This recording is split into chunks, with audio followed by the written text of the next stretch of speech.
Kamama kai hana, pohi lai, ke popolo hi mau au mau kele. It's breakfast with And Poncho Man, everybody! Our 10th anniversary from beautiful Huggos on the Rocks, and we are brought to you by HOKA, Polar, UCAN, Velofix, Normatec Active, Canyon, Form Goggles, Amp Human. We'll be doing our championship edition at Four Seasons Resort, Hualalai, and a gentleman who's been with us there for the last 2 years. He is the Ironman World Championship course record holder with a 7:52:39, the first person to go under 8 hours, the two-time defending Ironman World Champion. Give it up for Patrick Lange.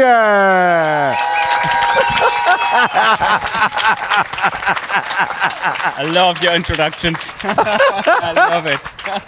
Always so much fun to chat with you. We were just chatting with Jan Frodeno and saying, you know, people are looking at Patrick, and how do you look at Patrick? He says, you know, a lot of people look at Patrick and they go, you know, he didn't do that much during the season. He says, but you know, and when it's October and when it's Kona, Patrick is here and he's going to have his best race of the year when it means most.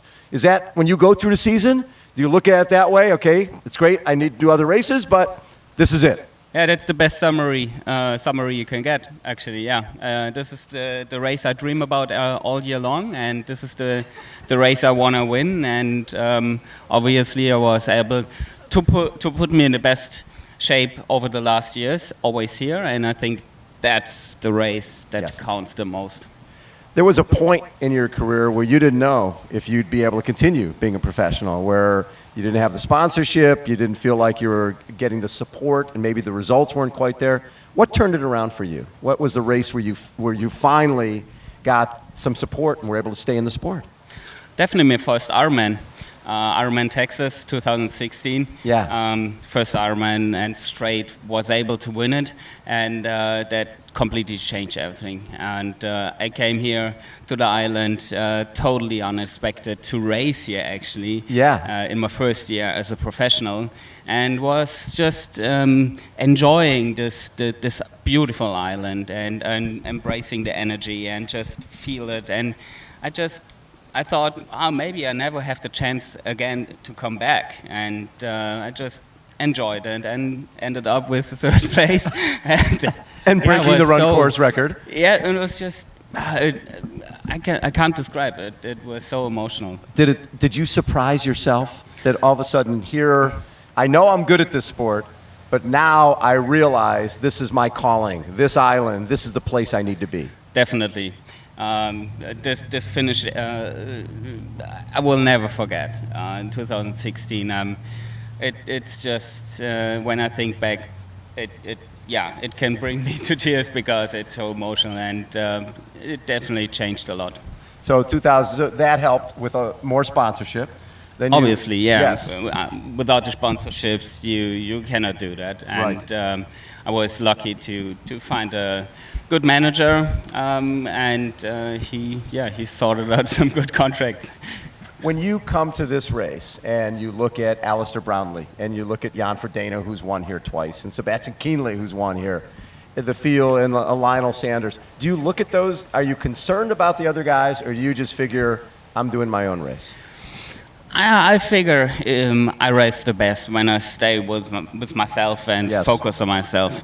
But obviously, I'm also on social media and I follow the guys. And but I think in race week, the key is not to distract it by that too much. By the noise. And I always I trained with the Brits in Texas with Will Clark and his friend Mark Matthews, and they were telling me these great training results of their friend Alistair Brownlee. Yes. So I think he will be definitely a man to watch out. So when you look at you raced, have you raced right, Brownlee? Mark? Yeah. There he is. Have you raced Brownlee yet? Yeah, a couple of times. Okay. And what are your thoughts? He's amazing.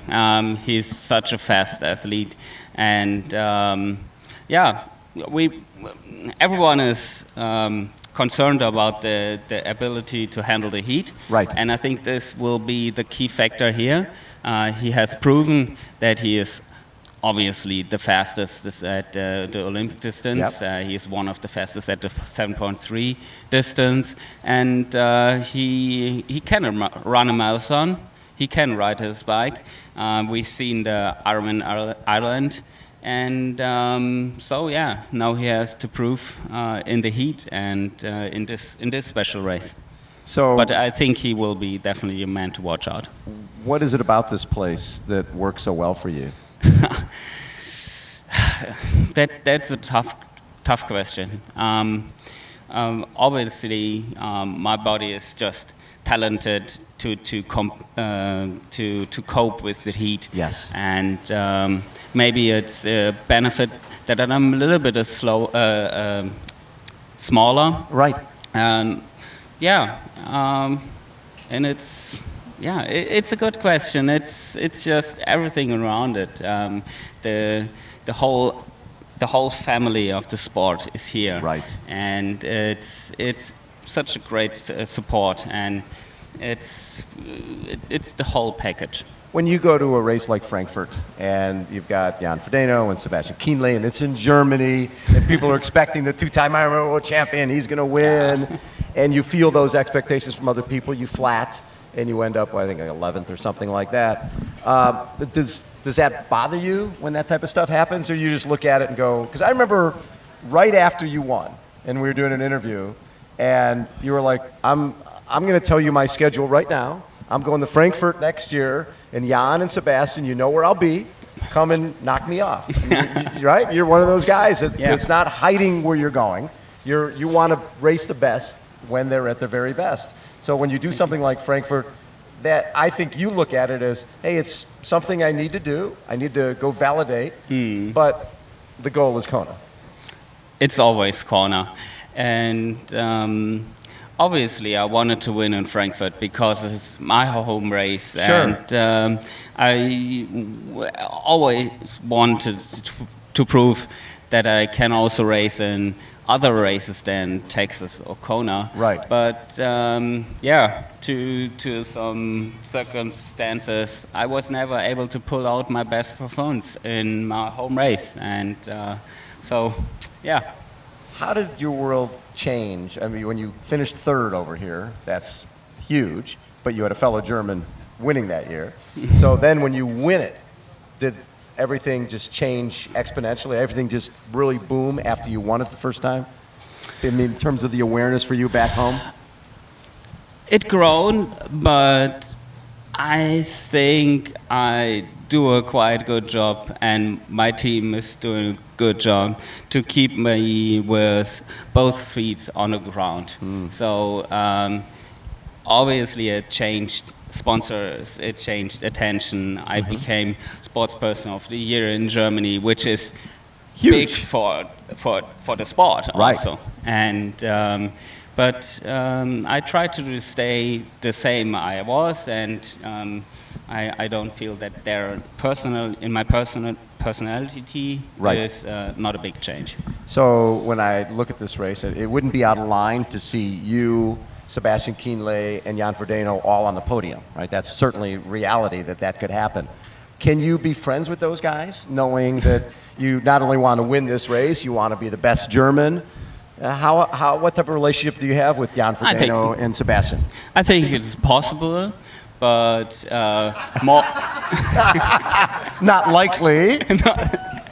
After the career, we are probably sitting here, and maybe in 10 years, and we're sitting together here at your show and having a beer, and we will laugh. I'm pretty sure. Well, but you see, Jan wins this thing 2 years in a row, and then he's dealt with injuries. Couldn't race last year before, had to walk a lot of the marathon. How do you assess him as an athlete and as somebody you have to watch out for on Saturday? Jan is definitely one of the greatest athletes that the sport has ever seen. Yeah. That's for sure. Two-time champion here, Olympic champion, and he is just competitive in every race. He is so obsessed with every detail. And he is an amazing athlete, yeah. And he wouldn't race if he would be able to win. Right. How have you changed in this last couple of years as an athlete? You feel like you're a better runner, better cyclist? How have you had to adapt? Because obviously, when you have new people like Alistair Brownlee coming in, you have to change, you have to get better. I did. I had some improvements, and obviously the time shows. Yes, you have. But yeah, I still have the feeling that I have a lot to improve. And especially on the bike, we work hard to improve the bike. We improve the bike legs. We also improve the aerodynamics. Yes. And I feel that my career has just started, and Your career's just started. Yeah, it feels. It's my fourth year as a pro. Fourth year here. You could go another 10 years. Maybe not, but it's just the fourth year. So I really think I have a lot more to learn, and I'm looking forward for the journey. So you still love it, and you're still getting up and Definitely. training every day, and all that is not old. Not every day. Let's be honest. Yeah. It's sometimes it is a struggle, and but the big picture I still love, yeah, a lot. What would it mean to you to win a third in a row? A lot. Being the first German to win it 3 times, and obviously, chasing a little bit at the big names. It's gonna be, or is definitely a motivation for me, and I will try everything. That's for sure. You're one of those guys who has a feel for the history. I remember when you broke the marathon course record, you immediately apologized to Mark Allen right there at the finish line. And the next year, Craig Alexander. He was standing next to me. What could I do? He's like, oops, sorry. I just broke Mark Allen's record. Oh, sorry. And then Craig Alexander, you broke his course record. And there's when you look at the history, you're getting to that point now, right, where you are starting to do things that will go down in the record books. How does that make you feel about yourself and your career? I always wanted to achieve something that nobody will be able to take away. So if you win and you have a course record, the course record can be taken away. Right. But if you are the first man under 8 hours, that is something that Forever. stays forever, and that is maybe one of the biggest achievements and my biggest dreams ever, and I think that's pretty amazing, pretty cool. Love it. How about a round of applause for the amazing Patrick Lange?